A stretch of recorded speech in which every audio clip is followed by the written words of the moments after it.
Hello, good to be here again. So today we're diving into something that, well, it seems incredibly simple on the surface, doesn't it? It really does. We're talking about basically just saying hello, the greeting. Exactly, that first word. Yeah, But as many of you listening have probably discovered, it's often the absolute hardest part of actually speaking English naturally. it is. It's that first hurdle. We sort of assume because, the word itself might just be hello or hi, it should be easy. Right, piece of cake. Yeah, but we're going to show you why getting that first interaction right is, well, often the biggest leap you need to make towards sounding truly fluent. It's about more than just the words. Much more. It needs instant awareness of the situation. Some people call it social fluency, maybe conversational intelligence. Okay, let's unpack that a bit because Hmm. there's this really weird paradox, isn't there? Hmm. You listening right now, you might be incredibly knowledgeable. Maybe you're an engineer, or you work in finance, or you're studying something really complex. You've got the vocabulary for very technical stuff. Totally. You could discuss economics or technology, Yeah. but then someone walks up to you, maybe you're just waiting for a coffee, super casual, and they say, What's up? yeah, what's Yeah. up? And your mind just goes blank. Complete Mm. freeze. Linguistic That shutdown. happens all the time.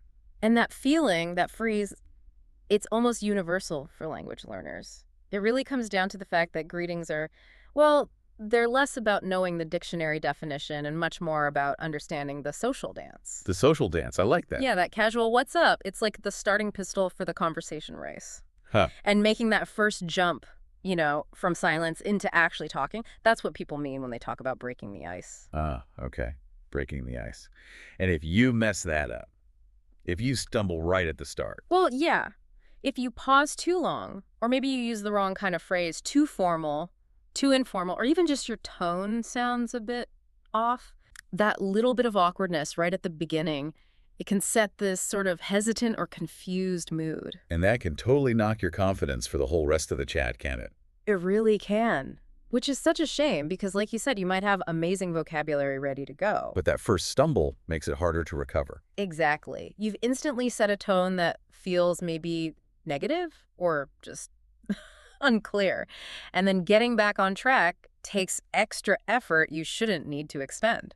So this really highlights what you called conversational intelligence. Yes, that ability to just, in a split second, read the room, read the person, Understand the relationship, the environment, maybe even the time of day. right, and then just pull out the perfect, most appropriate response instantly. Okay. And this brings us, I think, really neatly to the main point we want to tackle today. It's a super common mistake, and honestly, I think we've all done it at some point. Oh, definitely, especially when tired or stressed. Have you ever had someone ask you something really simple, really standard, like, how's it going? Uh-huh. The standard neutral greeting. And you just accidentally launch into it. Like a full 5-minute report, super detailed, maybe pretty emotional, just a stream of everything that's gone wrong. Uh-huh. Yes. The personal diary entry mistake. You tell them about your terrible commute and the argument you had and, oh, the dog chewed your favorite shoes. And you see the look on their face, that slight panic. Yeah. Like, whoa, I just asked, how's it going?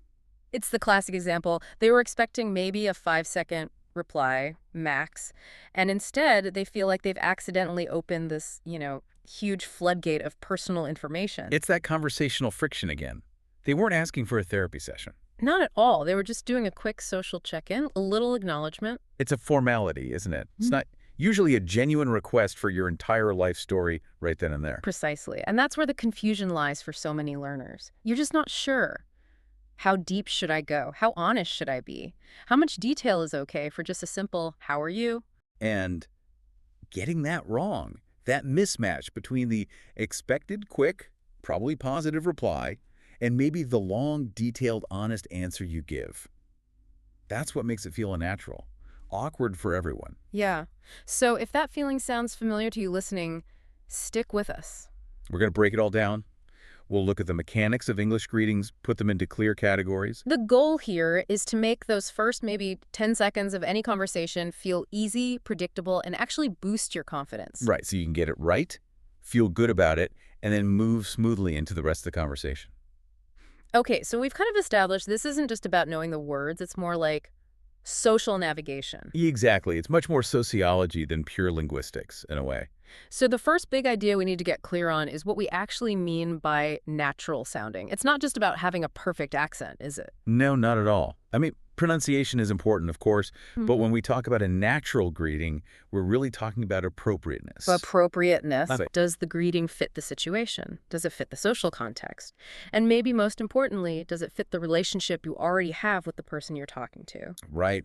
You wouldn't greet your boss the same way you greet your best friend after you haven't seen them for ages. Absolutely not. If you did, you'd fail that situational awarenesses test immediately. It would just sound Whoa. wrong, weird. Okay.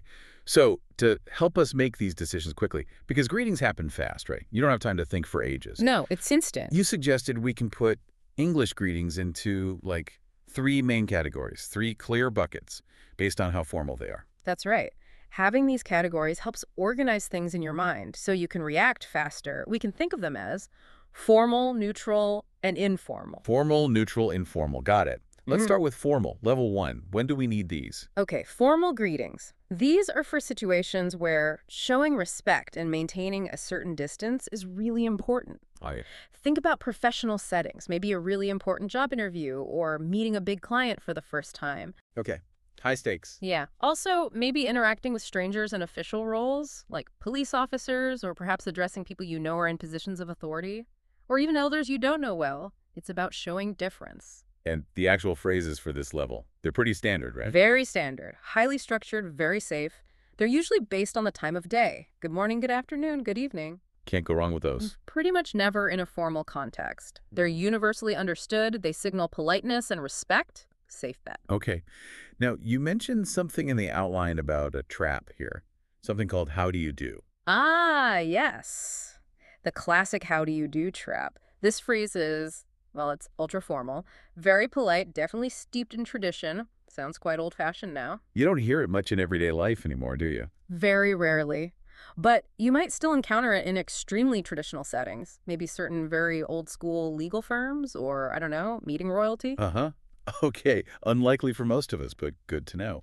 The crucial thing to understand if you do hear it is that it's usually not a real question about your health or your mood. It's not like, how are you? No, it's what we call a linguistic formality. It's like a code. So, what do you say back? The most standard natural reply is simply to repeat the phrase right back with the same kind of polite, maybe slightly rising tone, how do you do? Just echo it. Pretty much. Or you could possibly give a very short, formal answer like, very well, thank you. But if you launch into a description of your bad back, You've missed the point. you've completely missed the ceremonial function of it. It's a bit of linguistic history, really. Yeah. Good to be aware of, especially if you're aiming for very high-level, formal English. Okay, that makes sense. Well, let's move to level 2 then, the neutral setting. You said this is the default. Yes, this is your go-to if you're ever unsure. If you can't quickly figure out the situation, just stick with neutral. It's the safe middle ground. And who does this cover? This covers most of your day-to-day public interactions. Think about your general colleagues at work. Not your close work friends, maybe, but the people you interact with politely. Okay. The cashier at the supermarket, the barista at the coffee shop you go to sometimes, maybe your neighbors you nod to. Pretty much anyone you interact with briefly, but maybe regularly. Right. The standard polite interactions. And the formula here is... Super reliable. Yeah. You start with hello, or maybe the slightly warmer hi, and you pair it with the classic, how are you? Globally understood, always polite. Okay. But the key here, you said, is the response. How we answer that, how are you? Absolutely critical. This is where the golden rule of neutrality comes in. Your answer needs to be short, generally positive, and brief. Very brief. Keep it light. Exactly. Perfect examples are things like, I'm good, thanks, or fine, thank you, or not bad, and you. Notice the immediate and you part too. We'll come back to that throwing the ball back idea later. We will, but the core point here is you're signaling, I understand this is a polite ritual, not a deep inquiry. You're projecting a kind of stable okayness. You're not burdening them. Right. You don't actually have to be good or fine. You just have to say it in this context. Pretty much. It's the social contract for this level. Keep it smooth, keep it moving. Okay. Now for level 3. Informal. You called this the Wild West. Sounds risky. Well, it can be if you misuse it. This is where the language gets much more relaxed, more slangy, much more dependent on context and relationship. So who is this level for?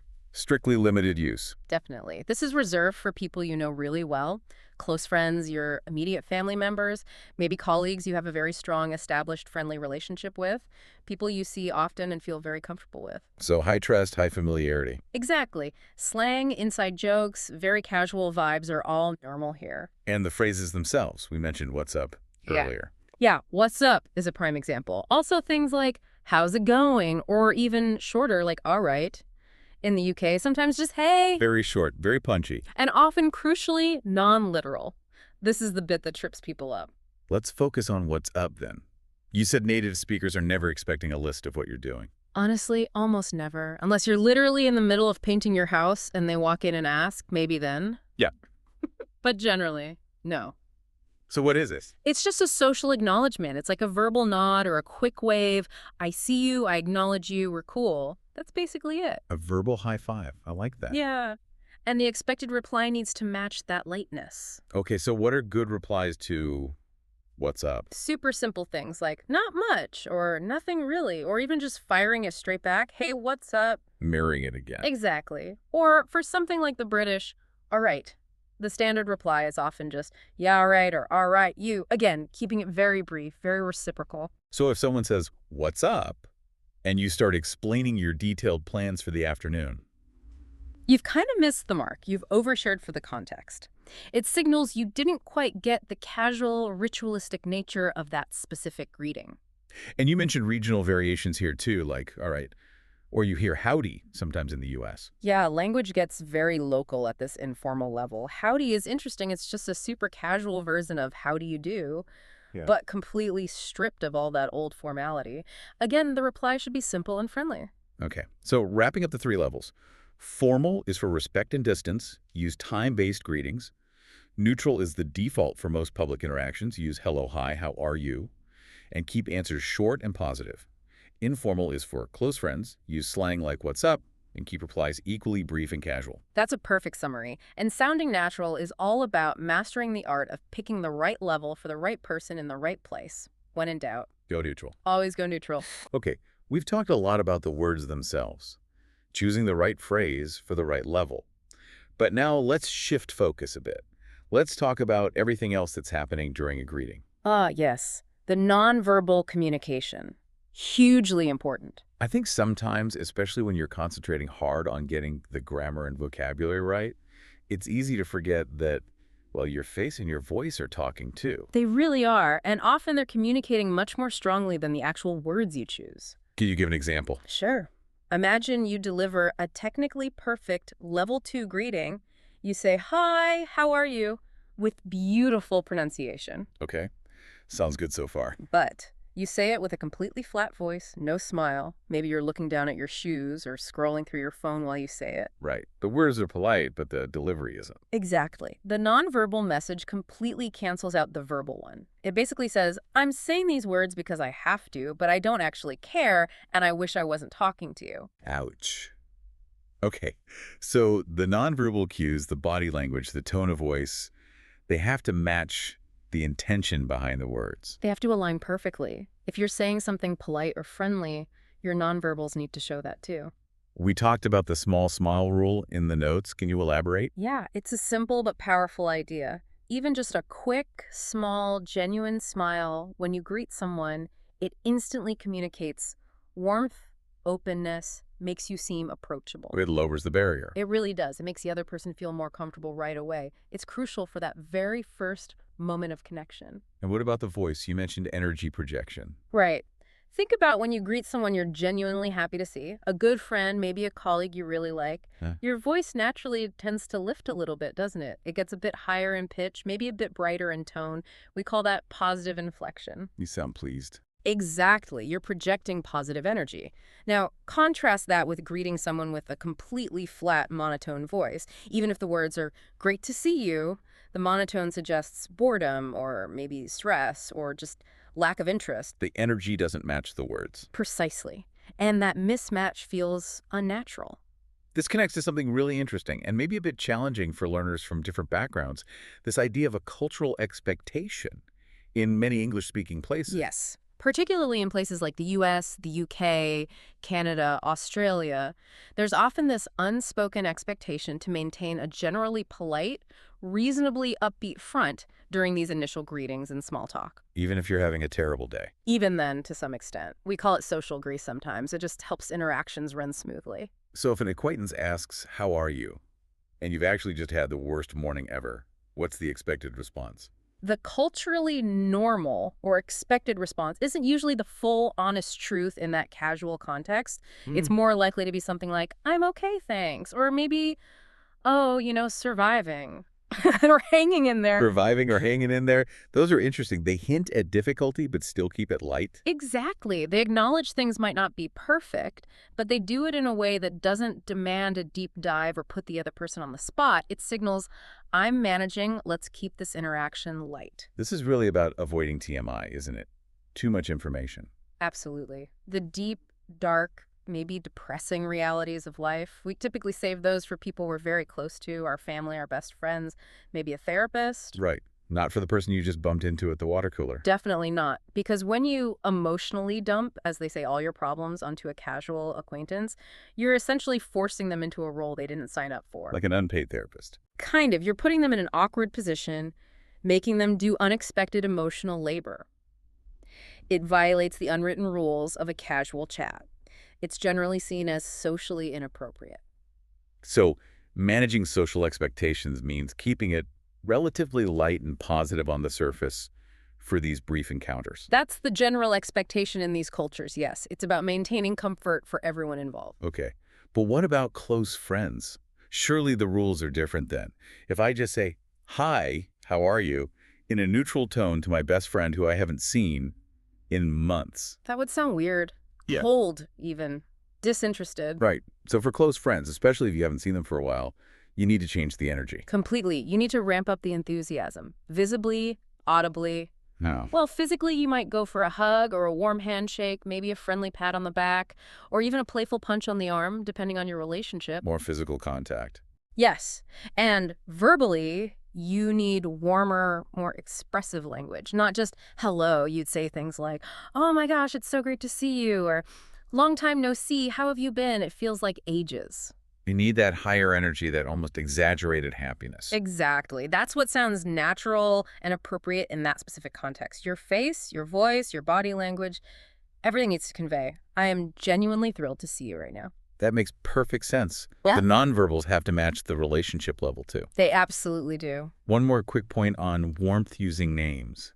Does that make a difference in a greeting? Oh, a huge difference. It's such a simple thing, but very powerful. How so? Saying good morning, Sarah, instead of just good morning, instantly makes the greeting feel more personal, more relational. Less robotic. Yes. It shows you're paying attention, you recognize them as an individual.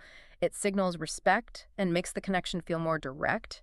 It elevates it from just a routine noise to an actual interaction with that person. Wow. That's a great tip. Easy to implement. Yeah. But what if you forget their name? We've all been there. Networking events, big meetings, brain fog hits. Happens to the best of us. The absolute key advice here is do not guess the name. Don't risk getting it wrong. No, that can be much more awkward or even offensive than just not using it.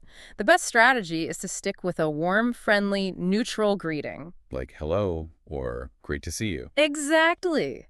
But then you compensate. You make up for the lack of a name by being extra warm in your tone of voice, making good, direct eye contact, maybe smiling a bit more genuinely. So you add extra warmth non-verbally. Yes, a really warm, hello, so nice to run into you, delivered with genuine enthusiasm and eye contact works perfectly well. It keeps things smooth, maintains your confidence, and avoids potential embarrassment. All right, this is all fascinating theory, but now let's get really practical. This is the part where, the rubber meets the road. Actionable intelligence time. We've got 5 concrete strategies, 5 practical tips that you listening can actually start using, maybe even today, to make your greeting smoother, more natural, and less stressful. Okay, tip number 1. This ties back directly to what we were just saying about energy and nonverbals. It's match the energy. Match the energy, meaning before you even open your mouth to reply, take just half a second to quickly observe the person greeting you. How are they acting? Are they rushing past, looking stressed? Or are they relaxed, smiling, stopping to Get a chat? vibe first. Exactly. Read Yeah. their vibe because you want to try and mirror it, at least initially, to create comfort. Right. I've seen this go wrong. Like, if someone's clearly in a huge rush, maybe late for a meeting, and they sort of whisper a quick, stressed morning Hmm. as they hurry by, Uh-huh. you probably shouldn't respond with a super loud, booming, cheerful, "Hey, what a wonderful morning. How are you doing?" No, that mismatch is jarring. It shows you weren't paying attention to the signals they were clearly sending. If their energy is low and rushed, your response should probably be similarly quick and low-key. Nod and a quiet morning back might be best. Probably. Conversely, if someone greets you with big energy, a huge smile, lots of enthusiasm, you should try to reflect some of that back. Match their level to build rapport quickly. Okay, match the energy. Got it. Tip number 2. Tip 2 is about moving beyond the basics. Use context-specific greetings. Meaning, don't just say, "How are you?" every Right. single time. Exactly. How are you is safe, it's reliable, it's our neutral default, but relying on it exclusively can sound a bit repetitive, maybe even a little lazy. Okay, so what's the alternative? Be specific. Show you're actually present in the moment and paying attention to what's going on around you or what you know about their life. Give me an example. Okay, let's say you see a colleague struggling into the office with loads of bags, maybe juggling a coffee and their laptop. Right, clearly having a moment. Instead of just, "Morning, how are you?" you could say something specific like, "Wow, need a hand with those." Or, "Rough morning getting in." Ah, I see. It connects immediately to their current visible situation. Precisely. Or maybe you know your friend just got back from holiday. Instead of, "Hey, how are you?" you ask, "Hey, how was the trip? Did you have a good time?" It shows you remembered. You care about the details. Yes, it shows genuine memory and attention. Asking about something specific, "How did that presentation go yesterday?" Or, "Did you survive the crazy traffic this morning?" It launches you straight into a more meaningful, relevant conversation. It feels much more relational, less transactional. That's the perfect way to put it. It elevates the interaction immediately. Okay, great tip. Tip number 3. You hinted at this earlier. Yes. This one is mechanically vital for smooth conversation. Master the immediate follow-up question. Or, as I like to think of it, throw the conversational ball back. Throw the ball back. Explain that. Okay, the really common mistake, especially for learners focusing hard on just answering the greeting, is treating their answer as the end point. Like, "How are you?" "I'm fine, thanks." Yeah. Silence. Yes. That dead stop, it kills all the momentum. The conversation just dies right there. Very awkward. A fluent natural speaker instinctively keeps the rally going. They answer, and then they immediately toss the question back to the other person. So the full exchange should be, "Hey, how are you? I'm great. Thanks for asking. How about yourself?" Or, "Doing well, thanks. And you?" Or even just, "Good, thanks. You." that little addition makes all the difference. It's crucial. It shows you're interested in them too, not just reporting on yourself. It makes it a two-way street, a proper exchange. And if you used a context-specific greeting earlier, Same principle applies. Maybe you asked, "How was your weekend?" They answer, "It was great, really relaxing." You should still follow up, maybe with another small question like, "Oh, brilliant, did you get up to much?" Keep the ball in play. okay, always return the serve. Got it. Tip number 4. Tip 4 is the practical fix for that personal diary entry mistake we talked about. It's practice the short and sweet answer. This is about controlling the TMI. Exactly. The advice here is very concrete. Create a mental list for yourself. Maybe 3, 4, or 5 short, efficient, maybe slightly colorful phrases that you can use to answer, "How are you?" in those neutral situations. And stick to them. Stick to them rigidly, at least at first. This forces you to be brief. It stops you from accidentally rambling.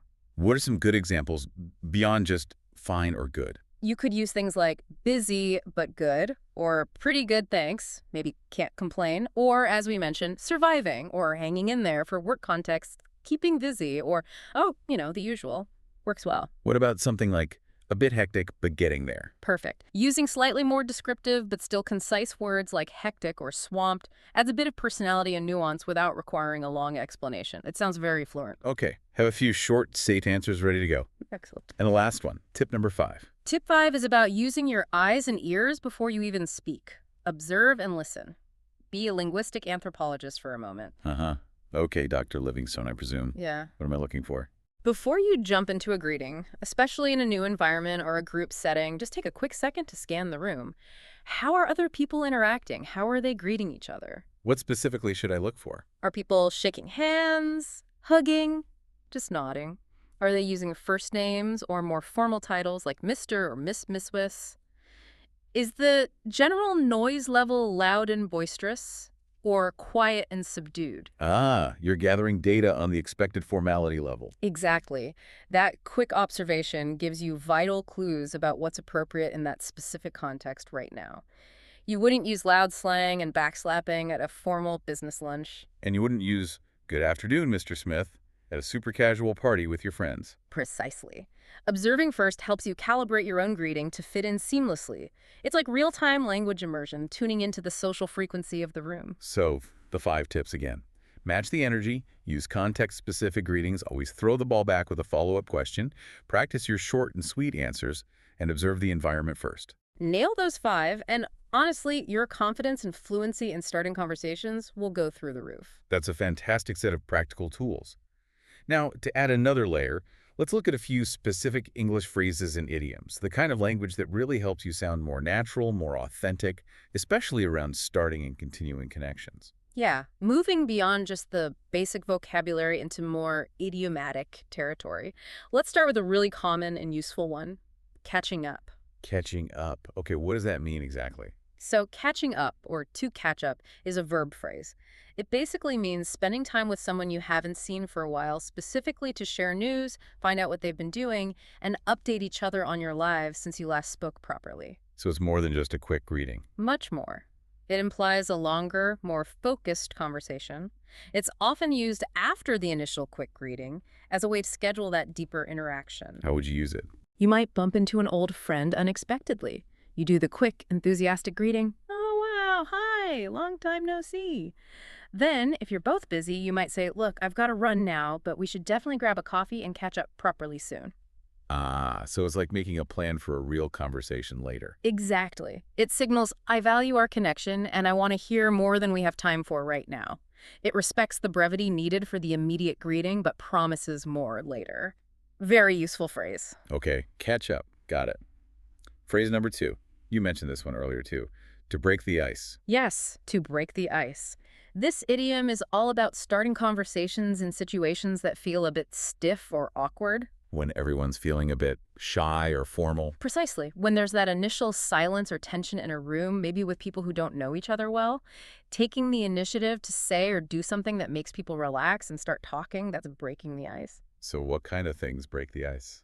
It could be making a lighthearted comment about the situation, maybe asking a simple, open-ended question to the group, or sometimes telling a brief, funny, maybe slightly self-deprecating anecdote. Like at a networking event where everyone's standing around silently. Perfect example. Someone might say, wow, finding parking was an adventure today, wasn't it? Or tell a quick story about getting lost on the way there.